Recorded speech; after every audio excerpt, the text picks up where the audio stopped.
AIADA's annual Lifetime Achievement Award was created because dealers like you are such an important part of the fabric of your communities. You provide untold support for your employees, communities, and our industry itself.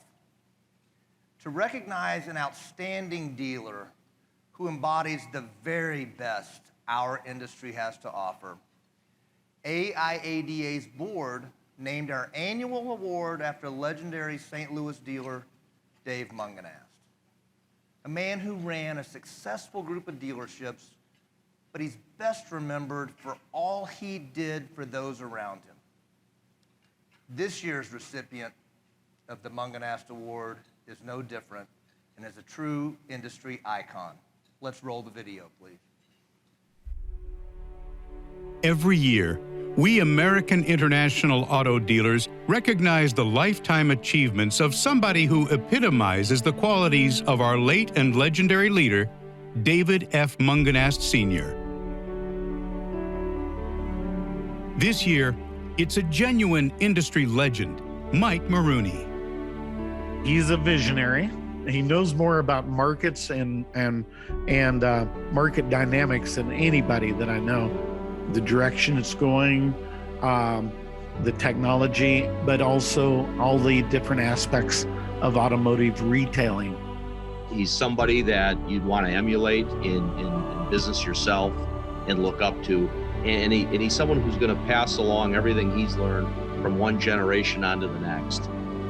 In a career spanning part of 6 decades, Mike went from a group of 9 franchises to the leadership of AutoNation and back to auto retailing, the knowledge transfer stage of his life, passing on what he knows and what he's built to the next generation. Mike exemplifies all the characteristics of the Dave Mungenast Award. He cares about his people, he cares about the community. He's always looking for ways to make a difference. Chairman of the Cleveland Clinic Florida's board, named by Automotive News as one of our industry's 50 visionary dealers of all time. Which just highlights that this is in his blood. You don't really see anybody that's gone sort of that full cycle of the auto sector and has thrived and succeeded at every single level. Ladies and gentlemen, your David F. Mungenast Sr. Lifetime Achievement Award winner, Mike Marooney.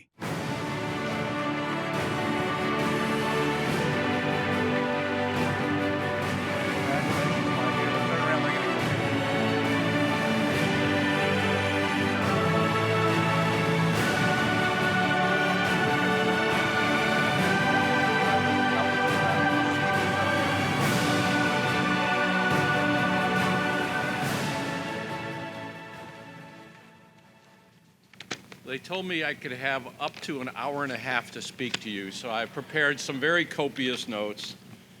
But what an honor to be here. What an honor to be part of this industry. I can't tell you how humbled and proud I am. I never met Mr. Mungenast. I wish I did. Everything I've heard is he was a remarkable, remarkable person. I want to thank a number of people. First, Cody, thank you for the warm introduction. Anthony Brownlee, thank you for nominating me. I am beyond honored. And when he called to tell me I was a winner, we just had the birth of our 3rd grandchild, and the winner fit underneath that. That was a nice award, but the grandchild was even more important, but it was very special. I also have a group of friends that flew in that are not necessarily automotive, little automotive, that flew in from Florida just to be part of this today, and I am beyond grateful for that. And sitting in front of me are my business partners. So our model's a little bit different now, in that people that run our stores have equity, they are true partners, and I would tell you I accept this award on their behalf because they're the ones that do the heavy lifting. I also want to thank my beautiful wife, Monica, who has been tortured by my entrepreneurial skills and continues to hang with me and persevere and support me every way she can. I also have 3 family members in the business, one of whom could be here, 2 of whom couldn't for a very good reason. And the first is John Hochter, who's sitting in the front, who's my nephew and CFO and a full partner with me. My other partner is William Knowles, who's my son-in-law, but his wife, our daughter, is about to deliver a baby girl, the first baby girl in the family, so he gets a hall pass. The third family member, Alex Demorgan, just had a baby, so the pandemic was very good to our family in terms of generating grandchildren. I'm not looking for another one. I think they've done just fine. Lastly, I want to express my never-ending gratitude to somebody that's not here, and that's my dad. He passed last year at 98 years old, but I would tell you, he was the best partner, the best mentor, and the best dad. I believe he's watching today. And I just want to quote something from Edsel Ford, and it says, "My father gave me the greatest gift anyone could give. He believed in me."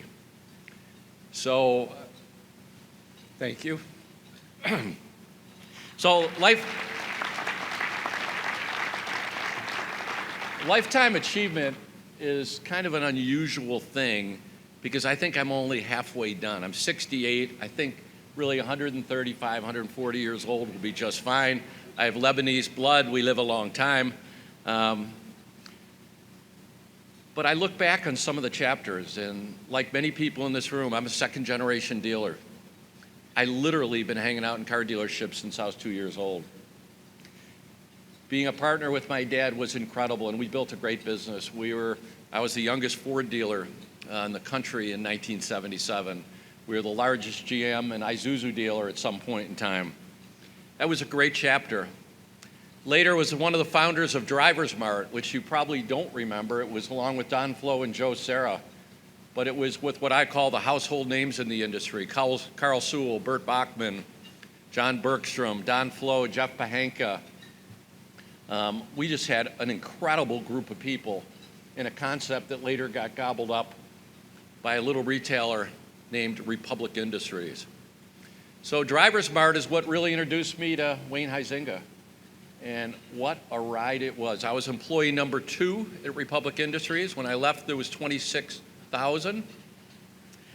Most recently, Republic Industries, now known as AutoNation, generated $2 billion in EBITDA on a trailing 12-month basis. So we built something that was quite controversial. It was a lot of fun. It was fun being with Mike Jackson, Steve Berard, and of course, Wayne. But that chapter came to an end after 18 years. And what was really neat about our community in auto retail is even after being on what some people refer to as the dark side with the consolidators, I was welcomed back. Joined the Cox Automotive Board, first retailer on that board, and I learned a ton about how big family businesses were and how the culture that we tried to build in our stores was available in a gigantic multinational company. I then, just to stay controversial, got an opportunity to serve on this little company called Carvana. And I'd appreciate if you didn't throw rolls at me when I say Carvana. But for me, it's a front row seat into the future. I'm not saying Carvana's going to take over the world, but I am saying that they're the first to be able to really use e-commerce to sell with no brick and mortar retail footprint. And it's been wonderful. I learn every day. But the real learning I have today is in the 6 stores that we own. No, it's not 300 stores like AutoNation. No, it's not selling 1 million or 2 million cars like Carvana. But I work with men and women who really care, who have bought into our culture, what we call the culture of caring, who have bought into our responsibility as owners is to help other people be successful. That's what we think about. That's what we practice. And that's what's happening, and I'm grateful to these teammates here that have made that happen. What's been really great is after 2 years being away, of coming back and being at this convention and seeing my brothers and sisters, as I refer to them, my brethren, people that have the same passions for their communities, people that have the same passions for this industry, people who have weathered unbelievable storms. And just heard some great presentations. My friend Jason Stein, sitting in the front row, who has a Sirius radio show, presented kind of a contrarian view of EVs, and just learned a ton from that. But the presentations have been relevant. The discussions have been great. and it makes me very, very proud. So here's the reality of being an auto retailer. For the last 40 years, they've talked about us being extinct some days, that we live in an old world, in an old school. We survived, helped by this organization, the Japanese imports when the big three were under pressure.